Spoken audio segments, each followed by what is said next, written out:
Hello and welcome to the FanDuel Punch Out. I'm Big Italy 42. He is Josh Shepardson at BChad50. And we've got not many options at starting pitcher tonight. You look at the top and you just continue to look at the top, especially in cash games. Jacob deGrom, your obvious chalk option tonight.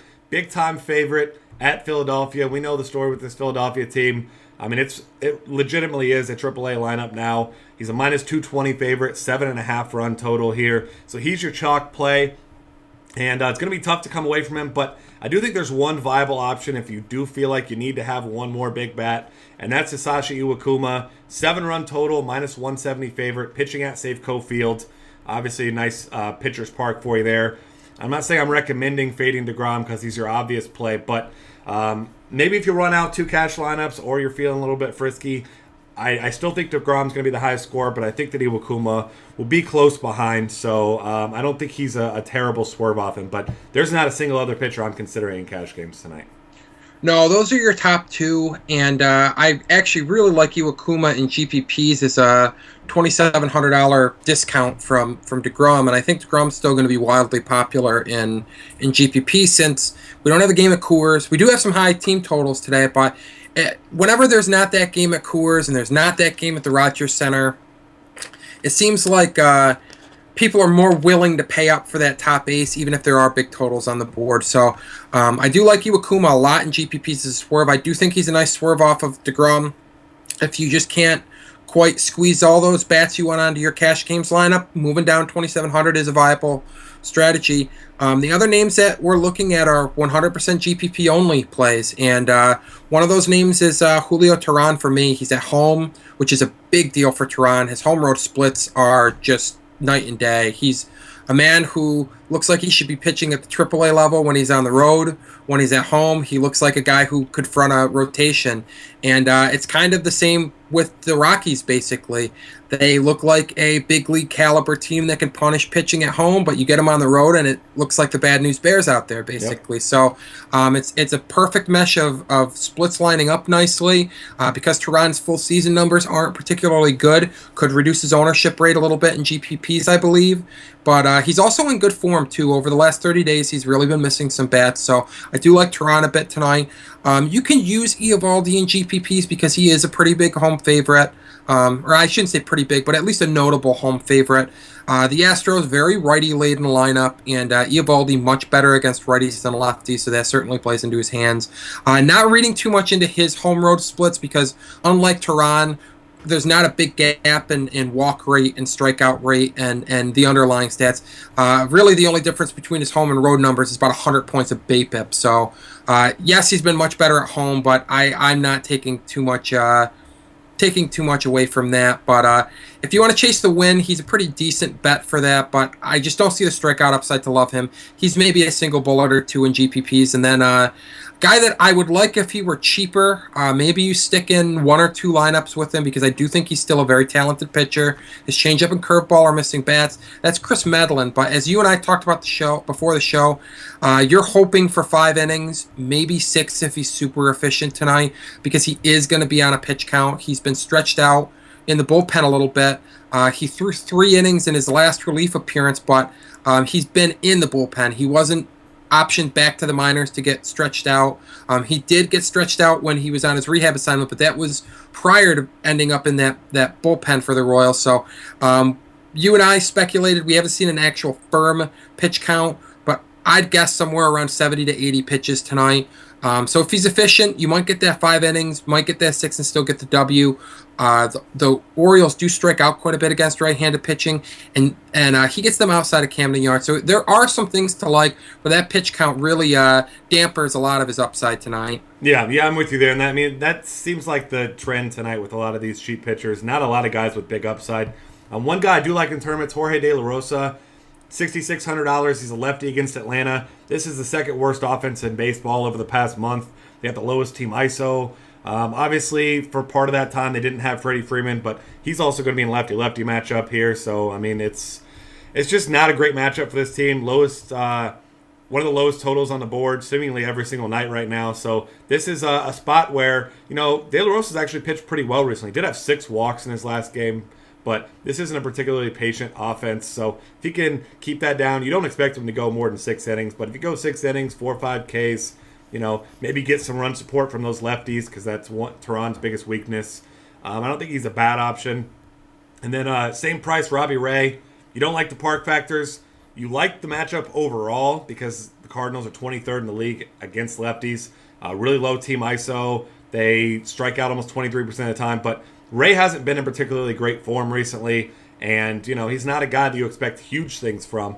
But if he's missing bats, and this is a team that could struggle tonight, you don't mind it. But it's going to be one of these nights where the top guys are the obvious top guys. And if you're going with these cheap guys, you're just hoping to catch some lightning in a bottle and hope one of these guys catches a cheap win because there's not a lot of guys you feel good about down in the bargain bin. Nope. All right, moving over here to catcher. Gotta like Brian McCann as the top option at $3,500. You know the drill by now. Faces the righty at home. An average righty in Scott Feldman, not a very good one. One of my favorite plays, I don't know why I started to say Nick. Victor Martinez at $2,800. We know he's got big-time upside. Kevia Sampson, a very small sample size, has struggled with left-handed batters. Obviously, we don't know how much to read into that, but at $2,800 in this ballpark, one of the better hitters ballparks in all of baseball, I like his upside here because there's really no one around this same price I'm even considering. For me, another one thing we've talked before the show, it's if you're paying for McCann, or you go Victor Martinez in the middle, or you just punt the position. I know there's one guy you're looking at particular as your favorite punt. Yeah, I'm with you. If you can spend up for McCann, love it. Victor Martinez, a slightly more affordable option if you're looking for somebody with I don't know, a better track record than these punt options. But in the bargain bin, I really do like Jason Castro quite a bit at $2,200. Not a great hitter by any stretch, but he has some power on his bat. And most importantly, he's a left-handed hitter facing Nathan Eovaldi at Yankee Stadium. That's a lot of positives crammed into a sentence, basically. I mean, Eovaldi seating a big woe to left-handed batters this year. Yankee Stadium, just a dreamy venue for any left-handed batters. So I'm willing to forgive his lineup spot, which is typically 9th for the Astros, when you can get him at the min with those park factors and the splits working in his favor. Yep, and only other guys I'm really looking at down here, Sal Perez, I think is an okay option at $2,400. And then whichever Reds catcher's in there, especially if they get a decent lineup spot, we know Buck Farmer is awful, which gives us a perfect transition over to my favorite player of the day. And I know you are maybe not on board with favorite player, but up there at least. Joey Votto, his ridiculous over 500 WOBA since the All-Star break, over the last 30 days even. Positive points in pretty much every single game. Even when the guy doesn't get hits, he's walking multiple times. I mean, the guy is just incredible. Buck Farmer, maybe the worst pitcher in all of baseball, who keeps coming back up and down from AAA to the majors. And pitching in this park against a team with some power is not a spot he wants to be in tonight. No, and I want to expand on that Farmer point just a tiny bit. I mean, we're talking about the tiniest of sample sizes. It's 83 batters faced, but the 83 lefties he's faced have a 468 WOBA, 662 slugging, and they belted 5 homers against him. That's absurd. Votto's not just your average lefty either. He's only one of the best left-handed batters in the game. So I am with you completely on board with him being the top hitting option tonight. When you factor in the matchup, the park factors, and even the price, $4,500 is not a bad price point for grabbing a hitter of that elite caliber. So I like him. I think an interesting swerve in GPPs is going to be Chris Davis. He's not at Camden Yards. But he is facing a right-handed pitcher, and he's been another guy that's just been on fire since the All-Star break, looking a lot like the 2013 version that was in the MVP discussion for much of the year. David Ortiz at U.S. Cellular Field is a decent play against righty Jeff Samardzija. His opponent, Jose Abreu, against Joe Kelly looks pretty good. $3,900 is a really nice price if you just can't quite reach up to Votto as well. And then I know there's a couple of Yankees first baseman that you'll be considering rostering one of the two, whoever's in the lineup tonight. Who are they? I'm looking for, if Mark Teixeira is back in the lineup, of course at $3,300 against a righty at home. You got to love him. If not, newcomer Gregory Bird. We know the kind of power he has. He had that double dong game a couple games back. Obviously, hasn't done a whole lot since then, but he's got a ton of power. Scott Feldman misses no bats, 13% strikeout rate, so everyone's making contact against him. And Greg Bird makes a lot of good contact, so you got to like either one of those guys. And I mean, you can certainly consider Miguel Cabrera in your tournament at 5,400, but I mean, if you're playing a guy like that, it's going to be tough not to even get one of these top pitchers. And like we said, we think the gap's probably pretty big between top pitchers and everyone else tonight. So, also with that being said, all these big bats at the top, no way I'm paying down at first base past Greg Bird.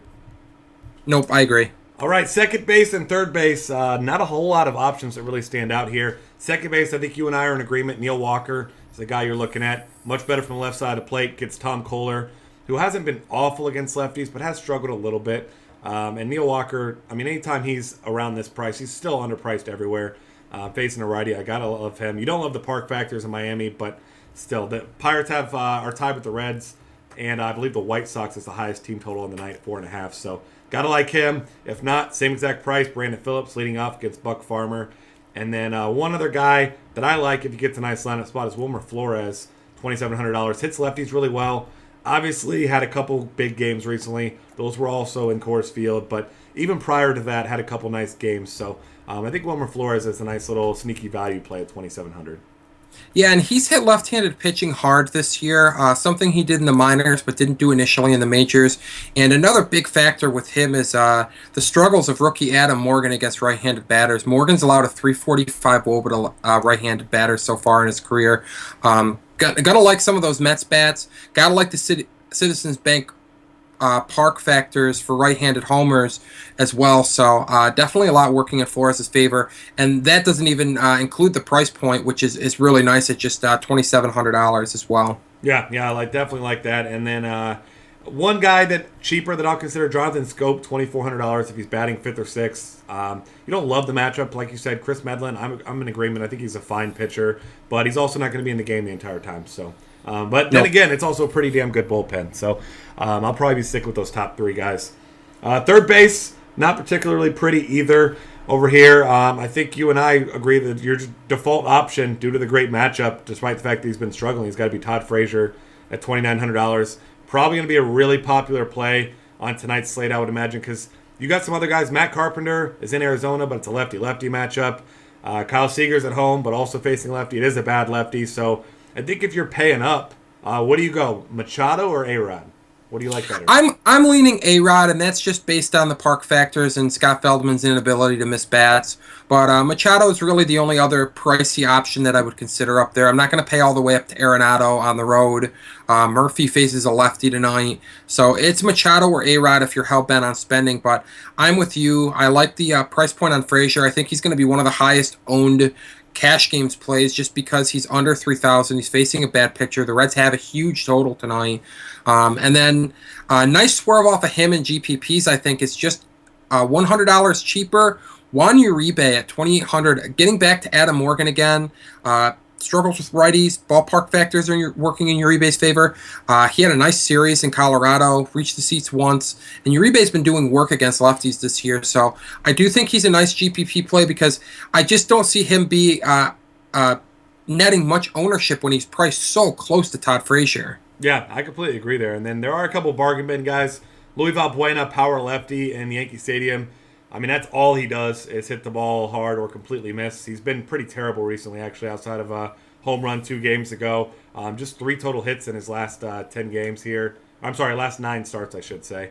And then Mike Moustakas, been hitting the ball really well. Gets the platoon advantage against Ubaldo Jimenez, who his numbers look like he's been a solid pitcher, but, I mean, he's just been so up and down. I do like to target some of these Royals because they are going to be really low owned. Yep, and one name that you mentioned before the pod that I'll echo is Pablo Sandoval at $2,300 against Shark at US Cellular, so he gets nice park factors for power.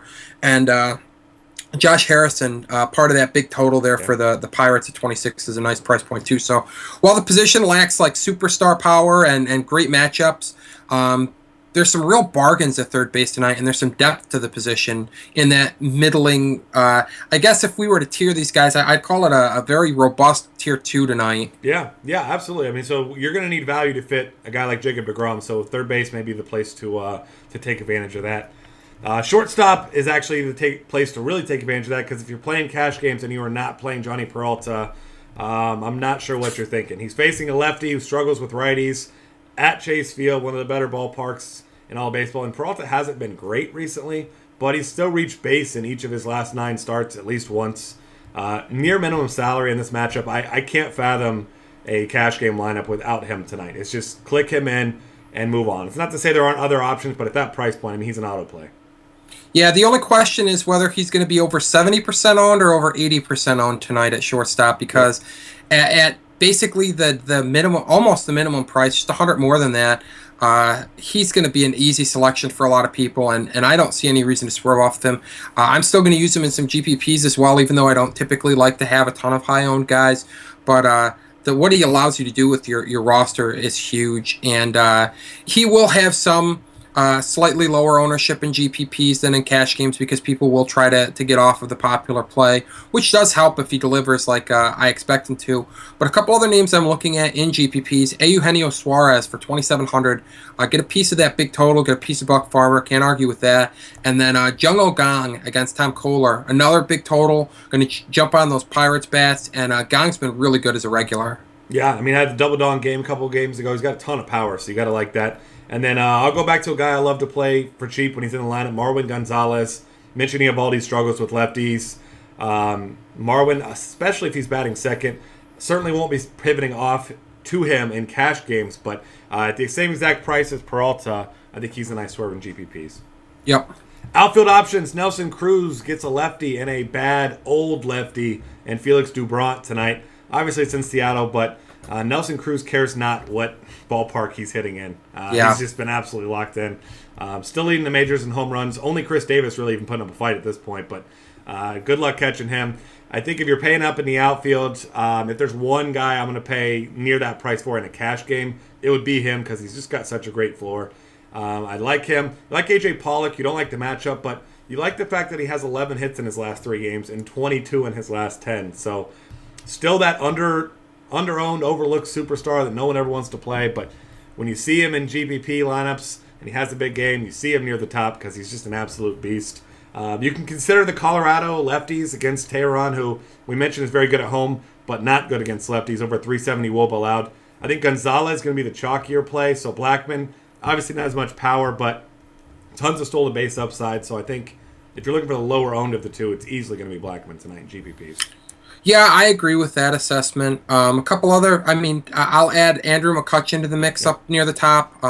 Love that Pirates total. He went deep last night. Love that entire Pirates outfield. Starling Marte, 3,600 is your middle price point player, but the guy that I like the most is $2,900 Gregory Polanco, who's been a new man in the second half. He's really starting to flourish as their leadoff hitter and turning into the player that the high prospect accolades expected him to be. J.D. Martinez is a piece of the Tigers side of that Great American Ballpark game that should produce some fireworks. Like him at 3,500. David Peralta, I think, is a sneaky GPP play because Lance Lynn is one of the better pitchers on the slate, but Peralta's a lefty. He hits right-handed pitching well, and the ballpark factors are quite nice for him. Then you've got a pair of Yankees outfielders who are fairly reasonably priced. $3,300 Jacoby Ellsbury, $3,000 Brett Gardner. Both are the table setters at the top of a very explosive Yankees lineup. If they go off tonight, those prices are going to look slightly foolish. And then Kobe Rasmus at 2,800 looks strong. Jay Bruce at 2,800 looks strong. A couple of power hitters. Really more GPP plays than cash games plays. But both get righties that struggle with lefties. Both get them in power ballparks. So really like that a lot. And then one of my favorite plays of the day, he's a guy coming off of a 2-home-run effort with a triple yesterday, but I love Steven Piscotty against a lefty. Robbie Ray struggles with right-handed batters, great ballpark factors, and as you mentioned, if the Cardinals shoot him back up to second in the lineup, which they have done a few times this year, a nice little pairing of him and Peralta, and you're spending just $5K on the duo. Yeah, and fill in a position at shortstop that you never really like to pay much for anyway, so I more than likely will be rolling out that duo in my cash games. A couple of cheap options with some power for you. Mark Trumbo against lefty and Doubront. Been hitting pretty well recently. It's not just the, Mark Trumbo's good at against lefties like it was earlier in the season, but he still wasn't hitting them. He's actually hitting the ball pretty well right now, so I like that. And a couple other cheap guys. If you're just chasing some upside, Johnny Gomes, of course. He gets the lefty in Jorge De La Rosa, who has been better about it recently, but still struggles with giving up the long ball. And then if you're not playing Iwakuma, hasn't shown it much recently because he's been very good, but in the past few years, his biggest struggle has been giving up home runs. And Josh Reddick at $2,200.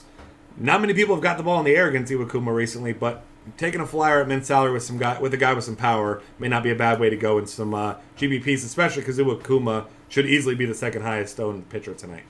Yeah, and you'd expect that that's going to absolutely depress Josh Reddick's ownership, even at the min salary. Yeah, absolutely. And that's going to wrap things up for us. Find us on Twitter at DF Cafe. Subscribe to our YouTube channel. Check out Colossus, our optimizer. A lot of great content at dailyfantasycafe.com.